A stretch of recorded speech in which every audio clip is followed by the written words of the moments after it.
buenas tardes. Mire, la situación actual de las mujeres indígenas y afromexicanas en cuanto a su intervención en procesos electorales aún enfrenta desafíos para alcanzar una participación equitativa.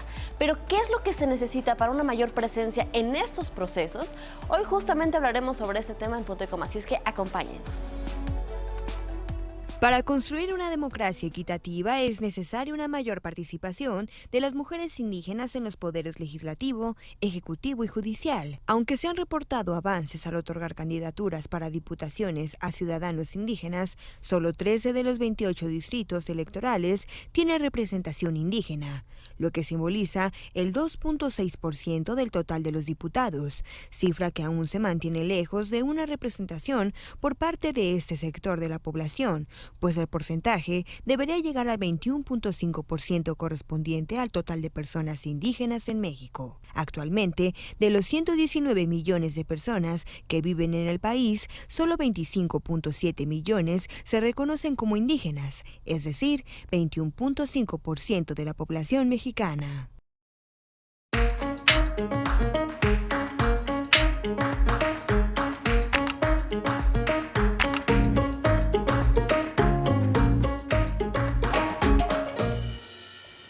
Bienvenidos a Punto y Coma de nueva cuenta, yo soy Paulina Silva y mire qué importante es tratar este tipo de temas porque pues muchas veces la agenda indígena en nuestro país y también a nivel internacional pues no es tomada en cuenta, sobre todo en estos procesos electorales. Afortunadamente, bueno, pudimos ver la participación de Marichuy en esta cuestión de alcanzar las firmas para alcanzar también una candidatura independiente para convertirse en presidenta del país, que bueno, sabemos que falta la infraestructura, sobre todo el apoyo, que es con lo que ya hemos comentado, para que se pueda alcanzar este tipo de escaños. Afortunadamente ya hemos avanzado, pero para hablar al respecto, pues ya le presentaré a nuestra invitada de hoy. Sin embargo, bueno, primero saludo a Mariana H. ¿Cómo estás, Mariana? Muy feliz de abordar este tema que Claro. es tan importante en todos los sentidos, a nivel político, social, económico y mucho cultural, porque cuánto nos aportan todas las comunidades indígenas en términos también obviamente de cultura, de tradición, de medicina. Yo le pregunto al que esté un enfermo y que le digan los alópatas que ya no hay nada que hacer y que alguien le diga, pero en la comunidad de los huicholes o en la comunidad de los tzotziles hay un remedio para tu enfermedad y a ver si no van corriendo y entonces sacan provecho de eso, pero no es retroactivo, ¿no? A veces no tomamos en cuenta todas las aportaciones que pueden hacer los grupos indígenas a nuestra vida diaria. Claro. ¿No? Diaria. Y es por eso que quiero saludar a Zenaida Pérez, coordinadora del programa de mujeres indígenas del Instituto de Liderazgo Simón de Beauvoir, quien se encuentra en el estudio. Gracias, Zenaida, por acompañarnos. Gracias a ustedes por el espacio. Pues sí, cuéntanos, hay que empezar. ¿Por qué son importantes las comunidades indígenas en el mundo? No nada más en México, ¿no? Porque, bueno, sabemos que las hay en todas partes.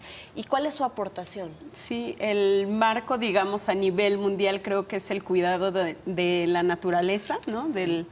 La defensa del territorio es uno de los primeros derechos que hablan los pueblos indígenas. ¿Por qué? Porque donde ellos se asientan, digamos, en los lugares donde se puede respetar todo el entorno de la comunidad, es la tierra que habita, el bosque con que se relaciona de manera totalmente diferente, ¿no? No permea un interés comercial como luego pues está pasando ahora, y por supuesto el cuidado del agua, ¿no? Creo que son como los elementos que justo al resto de la sociedad permite vivir, permite respirar, permite estar, porque está bajo el resguardo de ellos. Creo que es el aporte, digamos, como elementos de vida nada más de primer momento, y justo lo que ustedes decían, más los otros que podemos agregar, es importante porque ofrece justo esta otra manera de ver el mundo, incluso otra manera de resolver problemas, de afrontar retos, y creo que es el gran aporte, la colectividad, ¿no? Los valores todavía de que es tan ser vivo el entorno, la naturaleza, como las personas mismas, ¿no? Entonces no se pone por encima de uno, sino que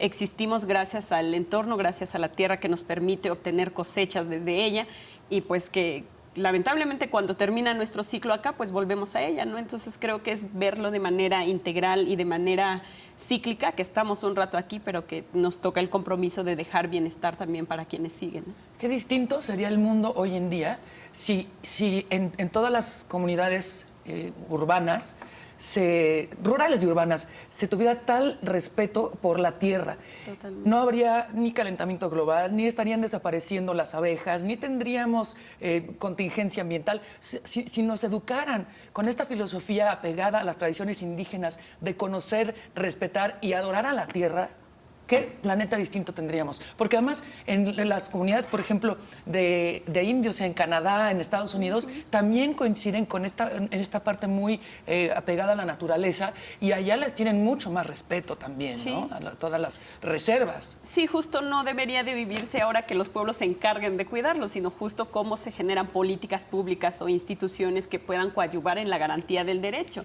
Y primero es no despojando como del espacio donde se encuentran. Creo que eso es lo que realmente hace falta en nuestro país, digamos, cómo no decir ellos ahí que cuiden el bosque, ¿no? Y además les damos una beca para que se animen, sino cómo decir todos justo en el contexto en que nos encontremos en los espacios, sea rural, urbano, sea ciudad o sea pueblo, todos tendríamos que tener este compromiso de cuidar. Y creo que se ha demostrado en tiempo de crisis, ¿no? Cómo justo es necesario como recuperar esta colectividad y decir del cuidado colectivo, incluso, y no nada más ver para un bienestar individual, sino para un bienestar colectivo. Y el tema también del cuidado de la salud, ¿no? Creo que es uno de los elementos también importantes, cómo debería de ser más desde la prevención y no hasta que ya nos pasa algo, empezar a ver qué hicimos mal, ¿no? Entonces creo que sí son como perspectivas o cosmovisiones que aportan desde otra mirada, incluso en el uso del tiempo, ¿no? Que hace uno al amanecer, debería de agradecer por estar otro día, ¿no? Que cómo se desarrolla este tiempo, y también pues en los ciclos de la siembra creo que se mira claramente, ¿no? Como la gente antes de usar, digamos, la tierra o de sacar provecho de esto, pues ofrenda, ¿no? Y dice que ojalá tenga la buena cosecha para el tiempo. Y la mayoría también pues se vive como un elemento de autoconsumo, y no voy a sembrar en tantos terrenos extendidos para explotar lo más que se pueda, ¿no? Sino justo es el elemento que me permite sobrevivir, atender el día a día y, bueno, ayudar como a los próximos. Pero sí es otra cosmovisión, creo que es el aporte grande. Y, bueno, qué decir de la historia, la memoria, la cultura, porque a veces siento que en el presente se piensa que las pirámides o los sitios sagrados no fueron del pasado y ya hoy ya no están, ¿no? Pero que justo es necesario como refrescar la memoria de quienes sembraron eso, hoy permanecen y hoy quieren estar, como bien lo decían ustedes al inicio, en los diferentes espacios de toma de decisiones, ¿no? No nada más quedarse en ese espacio. Y el otro elemento es indígenas, hoy hay en muchos espacios más, no solo se quedaron en el ámbito rural y ahí están, ¿no? Creo que incluso es un porcentaje mayor quienes hemos como migrado a nuevos contextos, a nuevos territorios, y desde estos nuevos espacios también queremos construir ciudadanía, ¿no? Entonces, ¿cómo se garantizan los otros derechos a la participación, a la representación, a estar en los espacios donde se están definiendo las cuestiones que son importantes para toda la sociedad? Zenaida, veo tu atuendo y quisiera preguntarte, ¿tú provienes de una comunidad indígena? Así es, soy de Tlahuitoltepec, Mije. Es en la Sierra Norte del estado de Oaxaca. Bien. Qué maravilla. Ahora, sin duda lo decíamos en un principio, ¿no? Esta pues candidatura que estaba buscando Marichuy hizo que todos volteáramos a ver una persona indígena que estaba tratando de posicionar los derechos de los indígenas, que están ahí, pero que muchas veces pues los hacemos a un lado, las autoridades no los toman en cuenta. Me gustaría que nos comentaras cómo es la vida en tu comunidad indígena y un poquito cuál es el panorama en todas, ¿no? ¿Cuáles son las vejaciones que ustedes han sufrido por parte de la sociedad? Sí, creo que de entrada reconocer, digamos, en la Constitución, ¿no? Se reconoció en el 2001 la existencia de pueblos indígenas, como que se nombró. De ahí se reconoce como en el artículo 2 la libre determinación de los pueblos, digamos que es reconocer otra modalidad de organización dentro de un país. México también se reconoce un país pluricultural, ¿no? en la Constitución, pero creo que el gran desafío justo es como en la implementación o en cómo se materializa eso. Para el caso de Oaxaca, desde los 90, digamos, hay un auge también del movimiento indígena y se logra el reconocimiento por sistemas normativos internos, que es como otro sistema de organización diferente a y particularmente, digamos, si hablamos en tiempos de elecciones, se elige de modo diferente frente a las autoridades. Mi comunidad, justo, las autoridades se rigen por sistemas normativos internos. Ahí la figura importante, digamos, para las elecciones es la asamblea comunitaria, ¿no? Donde la gente confluye y a mano alzada decide quién quiere que sea su próximo presidente municipal con todas las regidurías. Y además es como muy cercano porque lo conoce, ¿no? O sea, dices, Claro. esta persona sé cómo es, qué vicios trae o qué ventajas o qué fortalezas puede destinar para la comunidad. Creo que es la primera diferencia y hay personas que por escala, por cómo han cumplido los cargos, pues van ascendiendo de puestos.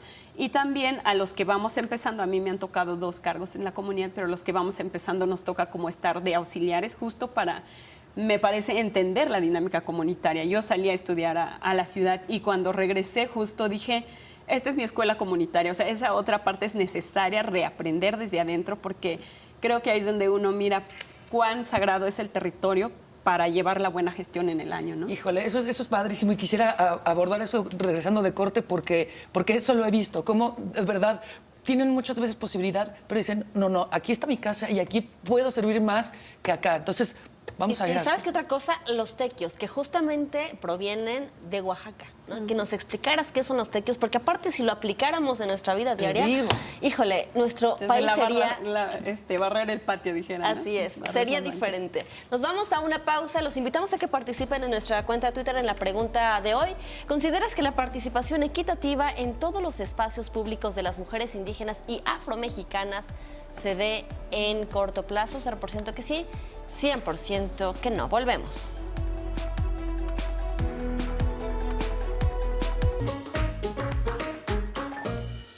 Nuestra invitada de hoy proviene de una comunidad dentro de Oaxaca y yo te quiero contar, hace un año más o menos conocí a un autor, un escritor que se llama Pergentino José. Pergentino significa el que persevera y Pergentino es maestro normalista y él aprendió el español y se convirtió en traductor y tiene unos cuentos increíbles, unos cuentasasazos. La editorial Almadía, que es una editorial con base en Oaxaca, lo publicó, tiene 2 libros, y platicando con él me decía, es que de veras el mérito que tienen estos niños, porque son bilingües. Cuando en México hablamos de ser bilingües, estamos pensando por lo general en inglés y español. Pero a estos niños les llegan los programas, los libros, todo eso en español, cuando no es su lengua materna, pues. Entonces, es un esfuerzo doble. Si de por sí la educación está tan castigada en el país en general, imagínense para estos niños que no les llega el material y que sobre todo los programas educativos no conocen el día a día de estos niños, cuáles son sus labores, a diferencia de los niños que viven en capitales o en grandes ciudades. Entonces, sí creo que es importante reconocer, uno, el mérito de esta capacidad de aprender en otro idioma y de como hemos visto en muchas ocasiones, del esfuerzo que tienen que hacer los niños para llegar a las escuelas que no tienen las condiciones. En términos de educación, también, ¿cuáles son sus luchas, digamos, en donde tú trabajas? Sí, justo creo que uno de los ejes, y ahora que lo mencionas, es el derecho a la educación intercultural, que se ha llamado así, ¿no? Que sea pertinente al contexto en el que se está trabajando, que no es justamente solo, digamos, el idioma, que es bastante significativo ya, pero es todo lo demás, ¿no? Entonces creo que mirar el entorno, hablar de calidad educativa, digamos, cuando en un espacio hay gente con muy buena tecnología trabajando esto, y lo comparas en un contexto de comunidad donde ni hay luz, aunque les des pantallas, cómo lo trabajan, exacto, ¿no? Cómo se explota, aunque no llega la señal, en fin. Entonces creo que sí es pensar en esa integralidad cuando lo menciono y también cómo las políticas no se diseñan desde el centro, que estamos muy dados como a tener la referencia desde acá, ¿no? Claro. Y decir, así como me va a mí, ya a todo mundo le va bien, y no necesariamente, ¿no? Porque justo todavía existen escuelas multigrado, que primero, segundo y tercero tienen que ir en el mismo grupo Ahí está, a sí. los espacios o esto que trabaja el CONAFE, ¿no? A las comunidades muy rurales que todavía es difícil el acceso a medios de transporte y demás. Entonces creo que mirar toda esa complejidad de lo que es nuestro país implica eso, pensar en cómo los diferentes obstáculos que tienen que vencer las personas para llegar a disfrutar de una cosa que se dice el derecho a la Es un educación, derecho, ¿no? Todo, el derecho a la alimentación, el derecho al transporte, el derecho a la seguridad, que en ese tránsito no te agreda a alguien más, ¿no? En ese tránsito que haces a la escuela más próxima, ¿no? Que lo mismo sucede en el tema de los hospitales. O sea, claro. el acceso, cuando hay una emergencia, si hubo un derrumbe por cuestiones de lluvia, aunque ya haya carretera, pues no vas a llegar igual en las mismas condiciones que podría llegar a alguien que está en un espacio que está pavimentado o que tenga otras posibilidades de transportarse. Entonces creo que eso es justo lo que es la diversidad de nuestro país y que pues lamentablemente en temas de exclusiones de derechos están personas indígenas y personas afromexicanas. En mi caso, cuando entré a la escuela, efectivamente me preguntaban en algún otro espacio si lo estudié en mije o en español. Mije es el idioma que hablo, con el que nací, crecí, digamos. Y realmente no sé cómo pude, pues sí, por memorización, ¿no? Como pasar los grados. Pero recuerdo que en la secundaria entendía perfecto lo que la maestra explicaba, pero no podía responderle porque decía, ya le entendieron y todo. Sí, ¿qué dije? O díganme cómo. Y ya nadie participaba porque, o sea, le entendíamos, pero nos costaba mucho decir cómo lo que le entendimos. Y creo que fue hasta el bachillerato que dije, entiendo y se dice de esta manera. Y esa fuerza de estar leyendo cualquier libro que te pongan ahí y entrarle a todo, a poesía, a lo que fuera, ¿no? Para tratar de entender este otro idioma. Y efectivamente creo que el hablar de bilingüismo es justo eso, ¿no? Dominio de dos lenguas, tal vez del entendimiento de los dos contextos, pero que todavía en México sí se denigra como el uso de los idiomas. Compartíamos con las compañeras cuánto se le paga a una persona que traduce el inglés y cuánto se le regatea a quien hace traducción a un idioma indígena. Supone que hay una institución creada que debería de gestionar la garantía del pago a intérpretes y traductores profesionales en la materia y todavía cuesta mucho. Y a mí todavía en Oaxaca me tocó que me decían, bueno, ayúdame a traducir este caso y ahí te doy para el taxi, ¿no? Entonces, qué poco. Entonces creo que eso, digamos, en mi situación, que yo no era una intérprete certificada, pero que ayudaba, digamos, a pasar el proceso, igual y dicen, bueno, me echó un apoyo, pero es a una institución que debería de tener esa atribución y las leyes le obligan, digamos, a prestar servicios a todas las instituciones de México en el idioma y la cultura que la gente que está ahí, ¿no? Pero creo que sí cuesta todavía como en la implementación entender lo que eso implica. Una compañera también nos decía, de quienes trabajan en la red de intérpretes y traductores, que fueron al MP y le dijeron si todavía se presentaban casos de personas que no pudieran hablar español y qué hacían ellos. No, afortunadamente ahora ya no tenemos esa necesidad, pero entonces ve que el olvido de las lenguas o el no saber el español es un problema y no que le toca garantizar a la persona esto. Entonces también como la visión en torno a esta diversidad todavía sigue siendo como elemento negativo en lugar de decir esto es la riqueza, esto es lo que nos puede aportar y nos toca garantizar, ¿no? Entonces desafíos creo que hay bastantes, ¿no? Y particularmente en este tema del uso del idioma es un gran desafío en el acceso para mujeres indígenas sobre todo, en la salud cuando es de emergencias obstétricas, ¿no? Y obviamente para personas indígenas en el acceso a todo el tema de procuración de justicia, porque si son inculpados y no entienden qué es y dicen sí o no, con eso hay muchas personas encarceladas que ni siquiera se les preguntó y no entendieron por qué están ahí, ¿no? Sí, se está buscando, ¿no? Justo que haya traductores capaces de hacer un diálogo parejo, tanto para la defensa como para que entiendan también los argumentos. Pau tiene una pregunta, pero yo te quiero hacer una. ¿Tienes hijos? No. ¿Piensas tener hijos? Pues espero algún momento. ¿Y les vas a enseñar mije? Pero por supuesto es la primera obligación que... Es que justamente esto, Zenaida, en alguna ocasión me tocó hacer un reportaje con mujeres indígenas aquí en la Ciudad de México. Ellas vendían quesadillas porque era lo que pues podían aportar, ¿no? De esto vivían, vendiendo quesadillas muy, muy buenas, por cierto. Y yo les dije, quiero hacer la entrevista en náhuatl, porque no tenemos como no estamos acostumbrados, ¿no? A escuchar pues este tipo de lenguas. Y entonces hicimos la entrevista en náhuatl. ¿Como tú hablas náhuatl? No. Pero teníamos a una persona, su sobrina, hablaba español, era bilingüe, hablaba español y náhuatl. Entonces ella me iba diciendo, bueno, es que dijo esto y esto, ¿no? Entonces hicimos como la entrevista de esta forma, pero yo quería que al aire saliera la entrevista en náhuatl. Y ella me decía, yo le preguntaba esto, sus nietos, sus hijos, ¿hablan también náhuatl? Y me dijo, mis hijas lo hablan, pero mis nietos ya no. Y sus nietos era una chica de 14 años. Mis nietos ya no. ¿Por qué? Porque aquí en la Ciudad de México somos discriminados, porque mis nietos ya no quieren hablarlo porque sus compañeros en la escuela se burlan de ellos y les dicen que son indios. Entonces, pues se está perdiendo esta cuestión, estas tradiciones, y no queremos esto, ¿no? Ella decía, y yo los entiendo, pero de alguna forma también me rompe el corazón de que no se siga esta tradición. ¿A qué los hemos orillado, Zenaida? Hay un México, o sea, el sistema que nos acuerpa ahora, digamos, es un sistema clasista y racista, lamentablemente, ¿no? Y efectivamente, como lo decía ahora en los ejemplos, todo lo que suene a diferente es negativo, ¿no? Es como la primera idea. Y muchos, yo recuerdo todavía a nuestros abuelos y abuelas que también decían, mejor aprende español, así te van a tratar mejor, ¿no? Y no te van a denigrar por hablar otro idioma.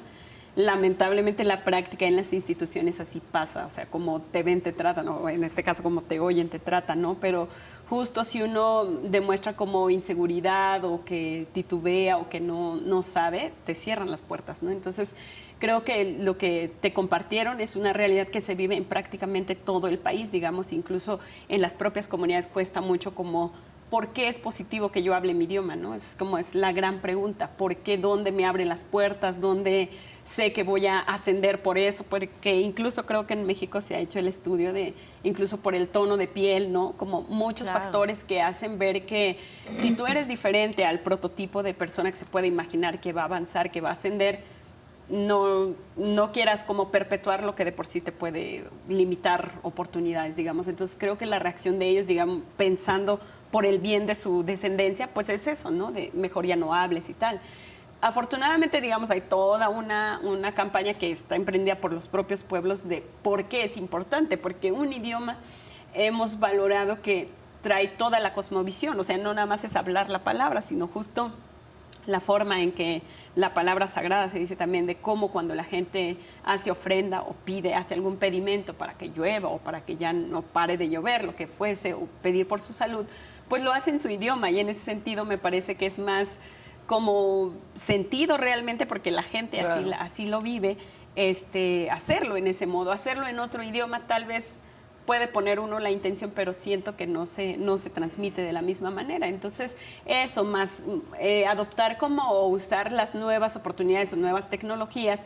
Hay gente que ahora está haciendo justo poesía, cuento, música, ¿no? Afortunadamente, bueno, mi comunidad se distingue mucho por la cultura musical, hay un montón de bandas y agrupaciones, y han hecho cantos, digamos, en mije, en nuestro idioma, pero con música al ritmo de rock o ska o reggae o música alternativa. Entonces, creo que también difundir esas muestras o esos pocos ejercicios que se han hecho. Hay mujeres poetas, ¿no? Como Irma Pineda. Y Natalia Toledo también. Exactamente. Okay. Entonces creo que ellas generan como inspiración de nueva cuenta para que demos el valor acorde a los nuevos contextos, ¿no? De por qué es importante que nuestro idioma permanezca. Mi Shirley, que me está viendo, que es nuestro productor, entrevistamos para Caldo de Cultivo a un hip hopero que hace hip hop en Totonaco, ¿era? Sí. Sí, ¿cómo se llamaba? Ahorita te lo investigo, pero era divertidísimo también porque decías que tiene otro tipo de ritmo, y era increíble ver cómo está manteniendo esta tradición y adoptando a lo mejor un género que no es nacional, pero bueno, el chiste es poder recrear, tener el oído. Oye, tenemos que hacer una pausa, pero te voy a pedir, Zenaida, que mandes a corte en mije, que digas, hacemos una pausa y regresamos a punto y coma. Para acá, ¿verdad? Sí. Bueno, mogokte panjamiesta bokmetste de ujte mogokte unktakte poña chamiesta bueno estas pakshan tavanda kenak matjakinde. ¡Qué bonito! ¿Consideras que la participación equitativa en todos los espacios públicos de las mujeres indígenas y afromexicanas se dé en corto plazo? 100% dice que no, y yo, que soy poco optimista, creo que sí, poco a poco, y por eso necesitamos seguir teniendo un poco de optimismo, porque ese 100% no nos gusta. Digamos que sí. Pensemos en ¿qué? ¿Cómo dice Chicharito? Pensemos en cosas chingonas. Eso, vámonos a corte. Sí.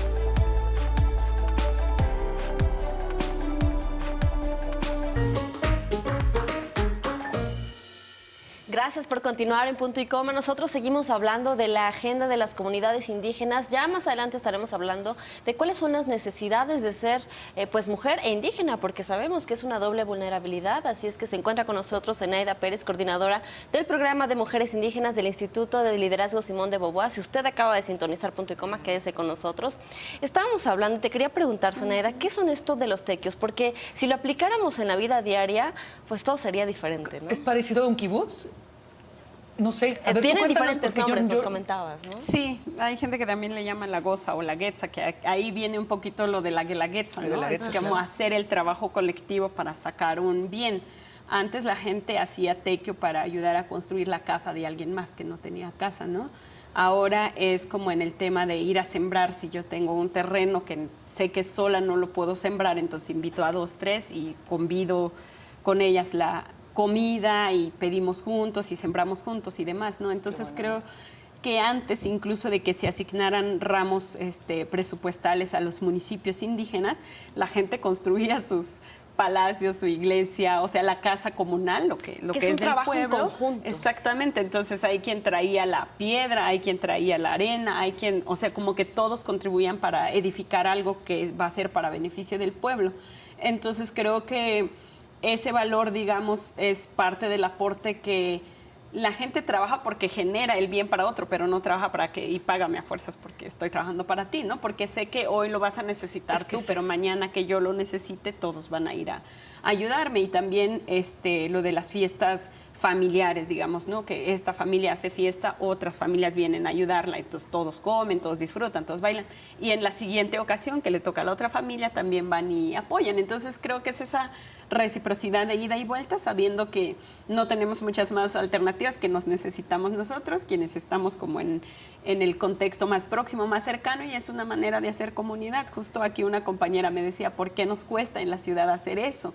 Entonces decía ella, yo solo convocaba de, por favor, todas y todos limpiemos nuestras banquetas, y así, pero ¿quién lo va a hacer y cuánto se le va a pagar, no? Qué Entonces, horror, sí. como cosas mínimas o de, ¿cómo se llama? Cambiar de turnos para tirar la basura, no sé, cosas como muy mínimas que sí cuesta mucho trabajo hacerlo.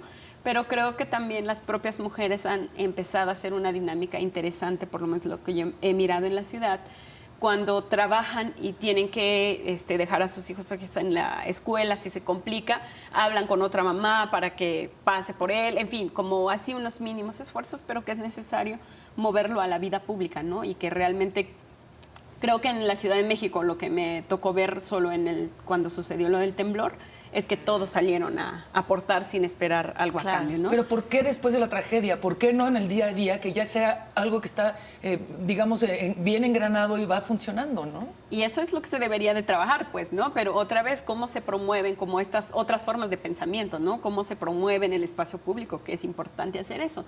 Porque creo que sí permea mucho el tema del recurso, ¿no? Como si generan empleo temporal, se le va a pagar a la gente, ¿no? Entonces, tal vez en este contexto todavía es difícil que se entienda que hay que dar una aportación para recibir un bienestar colectivo, ¿no? Zenaida, si tú pudieras traer tan solo una cualidad de tu comunidad indígena aquí a la Ciudad de México, ¿cuál sería?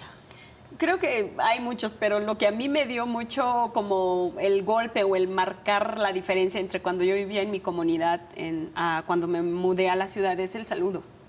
O sea, la gente amanece, se saluda, sale a la calle, se saluda con la que se cruza en el camino. Sin importar si la conoces. No importa. Además, es como si es ya grande, le dices abuela, aunque ni sepas si es tu tía, tu prima, lo que sea, ¿no? Si es ya mayor, le dices hermana mayor. O sea, es como solo la cordialidad, el voltear a ver, el decir cómo está, lo que sea.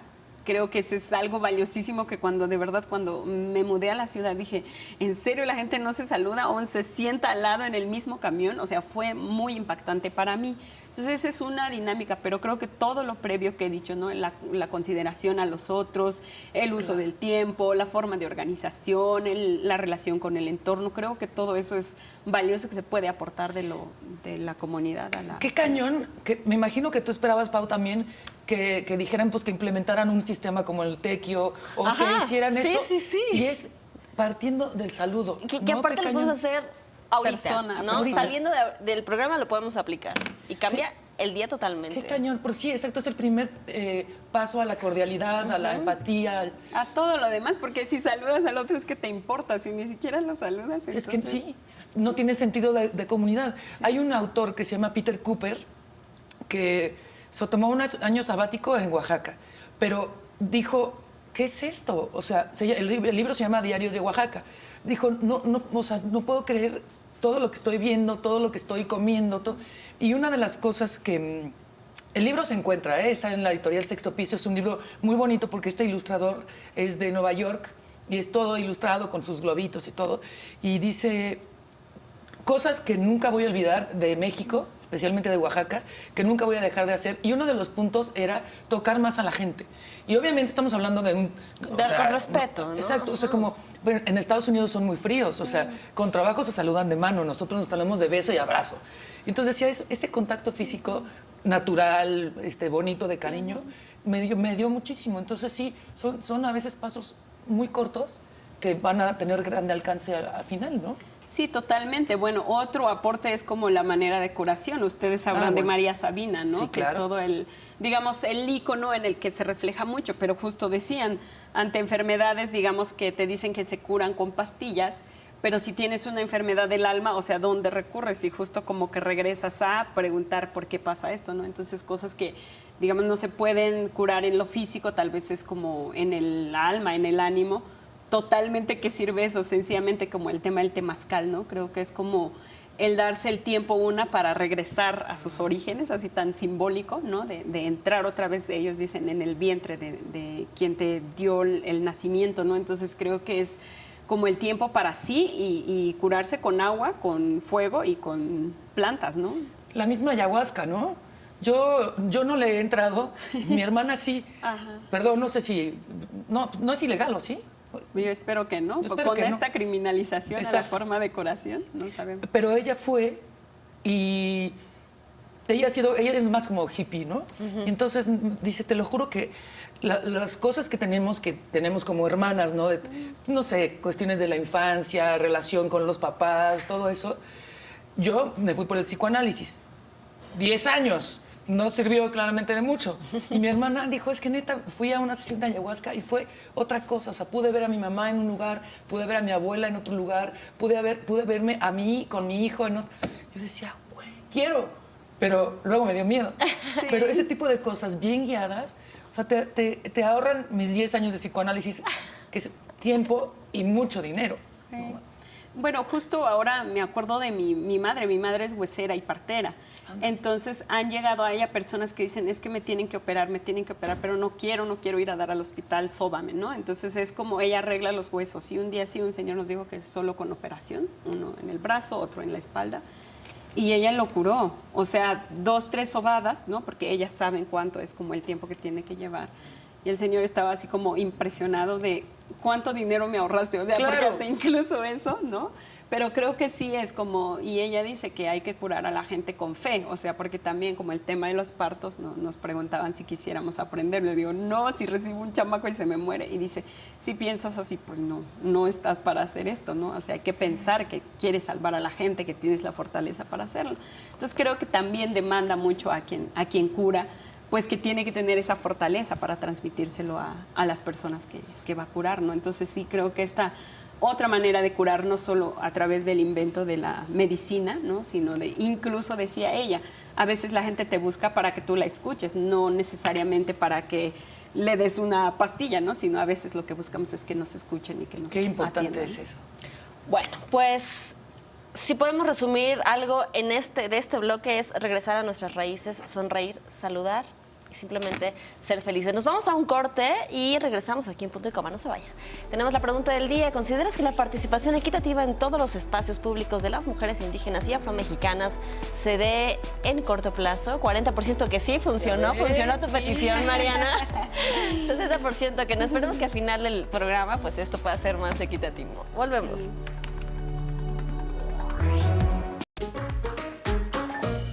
Seguimos en Punto y Coma y antes de continuar con este hermoso tema que teníamos de las comunidades indígenas, queremos invitarlo a que nos acompañe el próximo domingo 1 de julio, por supuesto, a nuestra transmisión especial que iniciará desde las 7 de la mañana con motivo de la jornada electoral. Los detalles, las opiniones y toda la cobertura de las votaciones en todas las plataformas de Grupo Imagen, a través de justamente Excelsior Televisión, también Imagen, y todo lo que tenemos disponible para que usted se informe de este proceso electoral. Sin embargo, también queremos invitarlo a que ejerza de la democracia, a que vaya a votar, a que decida por los próximos 6 años y lo que va a pasar también pues en su estado. Recordemos que son 9 estados de la República los que estarán, bueno, pues compitiendo por un nuevo gobernador y por supuesto todo el Congreso y el presidente. Así es que vaya a votar. Las casillas estarán abiertas a partir de las 8 y hasta las 6 de la tarde. Y ahora sí continuamos con este tema. Zenaida, me gustaría que nos comentaras, pues comentábamos, ¿no? Ser indígena y ser mujer es una doble vulnerabilidad, pero ¿cuál sería el escenario ideal y qué es lo que ustedes, hablando justamente de este tema electoral, lo que ustedes le pedirían al próximo presidente, al próximo gobernador, a los próximos congresistas en México? Sí, creo que primero que se haga realidad este reconocimiento del México multicultural, ¿no? Que, bueno, el gran desafío es cómo se reconoce a las personas indígenas y en este caso especialmente a mujeres como sujetas de derecho, que eso es una palabra tan chiquita pero que implica todo, implica vernos como mayor de edad, implica vernos que podemos traer propuestas para avanzar en el desarrollo y bienestar de la colectividad, ¿no? Implica también que al momento de que se generen medidas que puedan afectar a las mujeres indígenas o a su entorno, que ellas participen en esa decisión. Entonces, si decimos frente al nuevo gobierno, ¿cómo vamos a participar en el Plan Nacional de Desarrollo, por ejemplo, ¿no? En la definición de para dónde se quiere y qué es lo que se quiere? Creo que es una de las maneras. Nos articulamos con una red nacional que es la red de mujeres indígenas en la Asamblea Nacional Política, le llamamos, donde hemos confluido en ciertos puntos de la agenda, ¿no? Y justo el primero es esto que les menciono. El segundo también, cómo se reconocen los aportes diversos de las mujeres indígenas en todas las esferas, ¿no? En el trabajo de cuidados, en el trabajo de creo que la preservación del modo de vida de los pueblos, ¿no? En el aporte también hacia la cultura, pero también cómo se piensa que las mujeres pueden estar en nuevos escenarios. O sea, ahorita se creó, digamos, en esta elección, el Tribunal Electoral dijo que en 13 distritos que son de adscripción indígena se pueden postular personas indígenas y de estas la mitad mujeres, ¿no? Entonces, digamos, esa es una medida afirmativa importante, pero que no es suficiente. También otro punto que decíamos, el tema de la paridad, pues se generaron medidas afirmativas para que las mujeres llegaran casi en las mismas condiciones que los hombres. El tema es que ese avance, digamos, no ha representado un avance gradual de la participación de mujeres indígenas o afromexicanas, ¿no? Entonces, ¿cómo generas incentivos o mecanismos para que las mujeres se sientan animadas a estar en esos espacios? ¿Qué son los obstáculos grandes para acceder ahí? Justo creo que ahora lo estamos viendo en este contexto electoral, el aumento de la violencia, ¿no? La violencia política por condición de género, específicamente para las mujeres, ahora por condición étnica, si sumamos esta doble identidad, ¿no? Una porque eres mujer y otra porque eres indígena o eres afromexicana. Entonces creo que eso, luego la triple carga que aún tienen las mujeres. Sí queremos avanzar o queremos que se avance en otros espacios, pero entonces, ¿qué se hace con el cuidado de las personas enfermas o hijos e hijas, los quehaceres en la casa, ¿no? ¿Quién asume ese otro rol si me gustaría entrenarme o estar en otros espacios de toma de decisión? Creo que eso es lo que, digamos, ha obstaculizado y hacia allá deberían de atender las personas que entren a estos nuevos espacios de decisión para que realmente las condiciones en las que participemos más o menos vayamos en condiciones iguales, porque si a ambos o a los diferentes les pides que tienen ya derechos iguales, pero todo el condicionante previo que no te está permitiendo llegar ahí es lo que es necesario atender. Y también como la difusión de los derechos a lo máximo. O sea, hay muchas cosas que hemos tenido el trabajo de asumir la tarea de preguntar, por ejemplo, cuántas personas conocen como el protocolo de atención a violencia por condición de género. Tratamos de identificar liderazgos y mujeres políticas que han tenido alguna vez esta situación y en realidad poquísimas lo conocían, y si lo conocían era 1 o 2 hojas. Las que sí lo conocían sabían que había el INMujeres o la FEPADE o el INE, que alguno de ellos podrían acudir.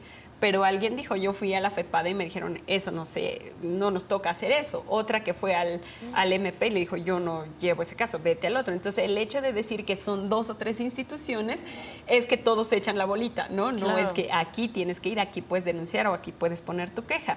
Y la que pudo ser recibida, su queja es que no me creen, ¿no? O sea, porque no traigo la evidencia, no tengo la tecnología ahí en mi comunidad o en mi espacio de ya lo grabé, ya le tomé la foto, ya registré. Claro. Entonces, o sea, le pides te digo, a los que están desfavorecidos que te muestren las mismas pruebas acá, o lo que decían ustedes de Marichuy, o sea, le pides que aplique o use las mismas herramientas que tal vez... Ella lo dijo, era muy difícil ir a las comunidades indígenas y con la aplicación, que la señal, o sea, era imposible. Entonces sí es complicado, digamos, pedir que todos, aunque esté reconocido en el derecho, hace falta todavía cubrir los vacíos. Y lo otro es, creo que considerar como lo que en el escenario público se ha puesto, lo que ya mencionamos aquí, el tema del derecho de traductores e intérpretes en todos los procesos de acceso a la jurisdicción del Estado, sistema de salud, de educación, justicia, que es donde más como que se vive gravemente, pero también cómo, digamos, esto que les mencionaba del avance en el poder legislativo, pues eso es como un número 13 o 7, ¿no? Depende de cómo lo queramos ver, dentro de donde hay un espacio para 500 personas, ¿no? Y en México somos el 21.5% de población indígena. Entonces, ¿qué tanto de esto debería de estar representado en el poder legislativo, pero también cómo avanza la participación en el poder ejecutivo, que a lo más que se ha llegado, digamos, es al nivel municipal, en los niveles de gobierno, pero falta a nivel estatal y a nivel federal? Y en el tema de también en el espacio o el poder judicial, no hay mecanismos tan fáciles, ¿no?, para acceder como a esos otros niveles. Entonces creo que son como demandas o agendas que está pidiendo que entonces se abran espacios de diálogo, interlocución con las mujeres indígenas articuladas en estos procesos a nivel nacional. No es como ocurrencia de una o de otra red, es una confluencia de diversidad de demandas y que hoy se reflejan en la agenda de las mujeres indígenas. Hay otro que han planteado bastante las compañeras, el tema de la tierra y el territorio. Se hizo al inicio de este año un foro por la FAO y la Semarnat en México, me parece, que era cómo las mujeres indígenas contribuyen al hambre cero, ¿no?, que es un objetivo de desarrollo sostenible. La Agenda 2030. Y las compañeras decían, bueno, si no me garantizas el territorio donde voy a vivir, donde voy a sembrar para garantizar un hambre cero, ¿no? Entonces implica la garantía de otros derechos, como el derecho a la consulta, el acceso al territorio, y también cómo se va generando como estos mecanismos de diálogo, que no solo se quede el buscar a pueblos indígenas en tiempos de elecciones, sino en la permanencia, ¿no?, en la gobernanza. Entonces, cómo se abren diálogos, cómo se abren espacios para la construcción colectiva donde estas propuestas se pueden ir recabando. Y creo que lo otro es de verdad, y ustedes mismas lo compartían, solo hasta que uno va a ese espacio, ¿no?, a esos donde viven esos otros, hasta iba a entender de qué se está hablando, ¿no? Y me lo decía una compañera, tú me contabas cosas y yo los imaginaba, pero no me daba como la idea de entenderlo. Cuando me invitaste a ir a tu fiesta, a tu espacio, al cerro donde ustedes van y hacen su pedimento, ya entendí qué querías decir, y eso para mí es espiritualidad, ¿no? Entonces, y que cuando vayan los gobernadores, los presidentes, los líderes políticos, los no sé qué, que el traductor lo lleven ellos, porque en las comunidades ya le tienen a un traductor. No, que lo busquen y que le paguen bien. Sí, totalmente. Vamos a hacer una pausa, regresamos ya a la recta final de Punto y Coma. Ahí está la pregunta. ¿Consideras que la participación equitativa en todos los espacios públicos de las mujeres indígenas y afromexicanas se dé en corto plazo? Ahí vamos. 42% sí, 58% no.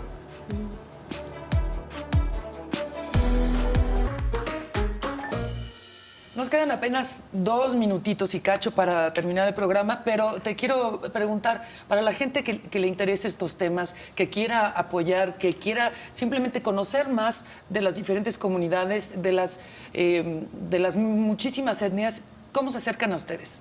Sí, tiene una página de Facebook, la articulación nacional que menciono, es Asamblea Nacional Política de Mujeres Indígenas, ¿no?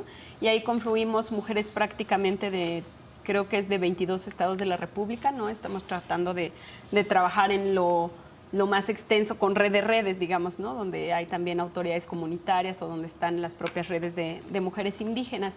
Eso es una manera. La otra, pues en el Instituto de Liderazgo Simón de Beauvoir está el programa de mujeres indígenas que coordino, y también a través de la página del instituto, sus redes sociales, nos pueden buscar y vamos pues dialogando. Trabajamos con diferentes procesos, con jóvenes, mujeres indígenas, mujeres líderes, y es importante, bueno, también el trabajo con las compañeras afromexicanas. Entonces ahí vamos como confluyendo o también atendiendo procesos específicos, y creo que es lo que hemos aprendido. Los contextos marcan las dinámicas de participación de cada uno, pero confluimos en que necesitamos y queremos estar en todos los espacios que conforma esta sociedad. Qué gran labor. Pues muchas gracias, Zenaida, por acompañarnos en este programa. Gracias por compartirnos un poco de tu experiencia, de lo que tú implementarías en la ciudad, en todas partes de tu comunidad. Creo que yo me quedo con eso, comenzar a saludar a la gente, a sonreírle y pues simplemente a seguir creando un país mejor. Oh, que tanta falta nos hace y que Así ahorita es. con tantos nerviecitos Sí. hay que poner atención a estas grandes causas. Zenaida, me gustaría que antes de irnos, tenemos un minutito, que nos compartieras unas palabras, aprovechando que estás aquí, que casi no podemos escucharte, justo en Mije, unas palabras a la gente, el mensaje final. Sí. Magugtak te ponesha este pio de biat au ayu kasha que naide baktak ko ha au ayu kiam niktut mayada wa zachten per naide na te jamete tagamete ponos baktak te ha mahkun ma ko wana tu ye diat pe au biat pa ayu shams naide pues ningún gaji ginwan when nam te stugi gucht naide kap kaspuk naide medan maguk medimat je adi pen mat gapsten mat ja akten naide pues dios ku hoyip je ku kap naide gunuk shadap ma hat met ham zanam dan ook ma naide ham pen ti hot mai ma dat pues hot ku naide na hawit ku wana naide ma hada ku nuk nik tu je indian un ma nis ku wana je wen ka pen ka ba yuk ni ma do ku wana naide shau gyuka. ¿Qué fue lo que dijo? Que lo investiguen, que lo investiguen. Bueno, Dinos para la gente Sí, que no. para como agradecer a las abuelas y abuelos la herencia que nos dieron, ¿no? De poder usar hoy en el espacio público nuestro idioma, pero también a la gente que anda un poco desganado por todas estas cuestiones de racismo que decíamos, qué importante es valorar lo propio para poder expresarnos en toda la confianza en los espacios que nos permitan. Muchas gracias, Zenaida. Muchas gracias, Mariana. Y mi Pau, qué buenas palabras, de verdad, muchas gracias. Y qué bonito programa. Gracias a usted por vernos. Nos vemos mañana a punto de la 1 de la tarde aquí en Punto y Coma. Que tenga excelente tarde.